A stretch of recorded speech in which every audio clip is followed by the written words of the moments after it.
Bonsoir à tous, le thème de ce soir est: quel combat vas-tu combattre? Pour cela, allons ensemble à la deuxième lettre à Timothée, au chapitre 4, verset 7.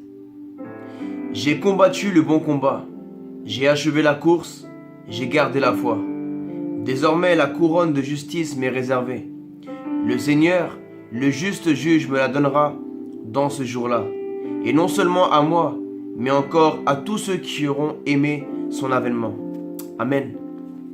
C'est encore l'apôtre Paul qui parle à son enfant dans la foi, Timothée, son disciple. Et là, il est en train de lui dire que toutes ces années, après avoir fait l'expérience avec Jésus-Christ, le Seigneur et Sauveur des êtres humains, il a achevé sa course après beaucoup d'années. Là, il est dans les derniers temps de sa vie. Et il dit: j'ai gardé la foi. J'ai combattu le bon combat.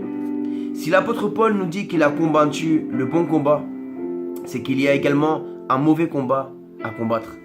Alors quel est le bon combat et quel est le mauvais combat que nous allons combattre et que nous avons à combattre en tant qu'être humain et surtout en tant que croyants chrétiens sur cette terre? Le bon combat, c'est de combattre contre, premièrement, le diable. Il faut savoir que ton ennemi numéro 1 n'est pas ton mari, n'est pas ta femme, n'est pas ton prochain, n'est pas ton professeur de cours, n'est pas ton directeur, n'est pas ton collègue de travail qui parle mal derrière ton dos. Ce n'est pas la personne que tu as en face de toi, ton ennemi. Ton ennemi numéro 1, c'est le diable. Et c'est contre lui que tu dois combattre. Tu dois combattre contre la haine, contre la violence. Tu dois combattre contre l'infidélité, contre tout ce qui n'est pas de Dieu. Tout ce qui est péché, tu dois le combattre. Ça, c'est le bon combat. Car si tu combats contre la sanctification et tu es en train de te battre contre Dieu, tu es en train de mener le mauvais combat. Si tu persévères dans le péché, si tu persévères dans la drogue, si tu persévères dans l'alcool, si tu persévères dans l'infidélité, tu n'es pas en train de battre le bon combat. Tu n'es pas en train de combattre le combat que tu dois mener. Si tu n'arrêtes pas de te battre avec tes frères et sœurs, d'avoir de la rancune avec les gens, toujours en train de parler mal, en train de faire des descentes dans un quartier, en train d'avoir des inimitiés, des disputes à longueur de journée avec tes parents, tes enfants, ton mari, ta femme, ta belle famille, ou avec ta propre famille, avec tout le monde autour de toi.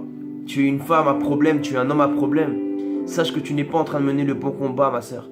Tu n'es pas en train de mener le bon combat, mon frère.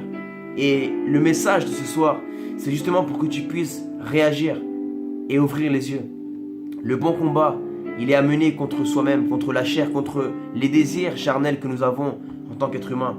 Nous devons combattre contre la drogue, nous devons combattre contre l'alcool, nous devons combattre contre les perversions sexuelles hors mariage, nous devons combattre contre les images de pornographie qui nous offre la télévision, l'internet, dans les réseaux sociaux également. Parce que pornographie, ce n'est pas simplement voir un acte de relation sexuelle, mais c'est également de voir les parties d'une femme ou d'un homme, que tu regardes aussi également une femme qui n'est pas ta femme, ou que tu regardes un homme qui n'est pas ton homme, avec des désirs d'aller plus loin dans l'intimité. Alors vraiment aujourd'hui, c'est contre ça que nous devons nous battre. Nous devons combattre avec l'amour et non pas avec la haine. Certes, il y a beaucoup d'injustice dans ce monde, beaucoup d'injustice, beaucoup de guerre, beaucoup de violence, beaucoup de mauvaises choses. Mais nous n'allons pas combattre avec des armes.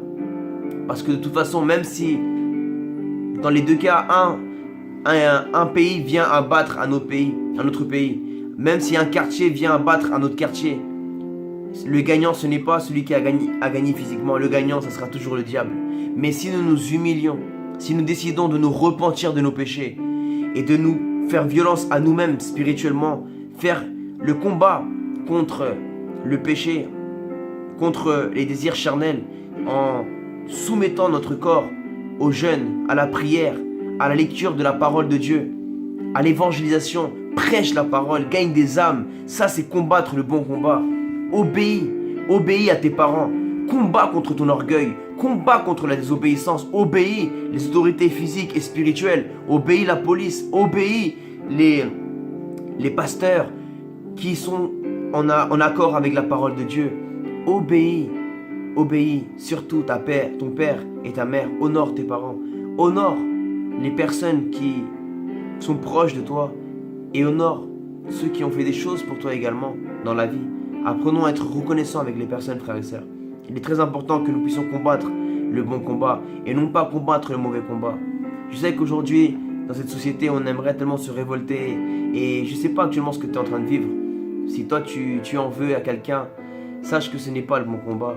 Si tu pardonnes, tu mèneras le bon combat. Mais si tu gardes la rancune, tu penses que tu es en train de combattre contre cette personne, mais tu n'es pas en train de faire du mal à cette personne. Tu es en train d'attrister le Saint-Esprit de Dieu qui habite en toi. Alors aujourd'hui, j'aimerais que tu puisses prendre un temps simplement pour prier. Mets ton portable de côté, mets tout de côté. Ferme la porte de ta chambre et fais une prière comme celle-ci en disant: Seigneur mon Dieu, je viens devant toi avec un cœur humilié. Je me repens de tout mon péché. Je reconnais que j'ai besoin de toi, Seigneur. Je suis pécheur. Longtemps j'ai mené le mauvais combat. J'ai combattu contre toi, Seigneur, parce que je me suis donné au péché. Je me suis donné à tout ce qui ne te plaît pas, Seigneur, à l'orgueil. J'étais orgueilleux. J'ai eu de la haine. Je n'ai pas pardonné. Mais aujourd'hui, je veux pardonner les personnes qui m'ont fait du mal. Je veux aimer, je veux me sanctifier. Je veux être humble. Je veux être bon avec les autres. Je veux parler avec respect. Et je veux prêcher ta parole, chercher ta présence. Au nom de Jésus. Merci de m'avoir sauvé, Seigneur Jésus-Christ. Amen. Voilà le bon combat. Alors à partir d'aujourd'hui, toi qui regardes cette vidéo, commence à lire la parole de Dieu. Combat contre la fatigue, combat contre la paresse. Rejoins-nous si tu es dans la région parisienne. Si tu es à Paris, viens, nous nous réunissons tous les matins à 10h à Châtelet-Léal, sur la partie arrière du quai RER A, direction Boissy-Saint-Léger. Et tous les soirs à 20h au même endroit. Venez du lundi au vendredi, menez le bon combat, préparons la venue de notre Seigneur Jésus-Christ. Tel est le bon combat dont parlait l'apôtre Paul. Et nous recevrons, comme il a dit, la couronne de justice qui nous est réservée. Le Seigneur, le juste juge, nous la donnera dans ce jour-là, dans son retour, lorsqu'il viendra dans toute sa gloire avec tous les anges du ciel. Et non seulement à nous, mais encore à tous ceux qui auront aimé son avènement. Désire l'avènement de Jésus. Accepte Jésus-Christ comme ton sauveur et ton Seigneur. Tu auras la vie éternelle parce que seul lui a pris tes péchés à la croix. Toi qui regardes cette vidéo, sache que ce n'est pas un hasard. Aujourd'hui, Dieu est en train de t'appeler. Mène le bon combat contre le diable et pour Dieu, pour Jésus-Christ. Car c'est lui qui a mené le bon combat à la croix. Il s'est humilié. Il a fermé sa bouche contre ceux qui étaient en train de le mépriser, de l'humilier. Passe une excellente soirée et n'oublie pas, pardonne, aime et sois béni.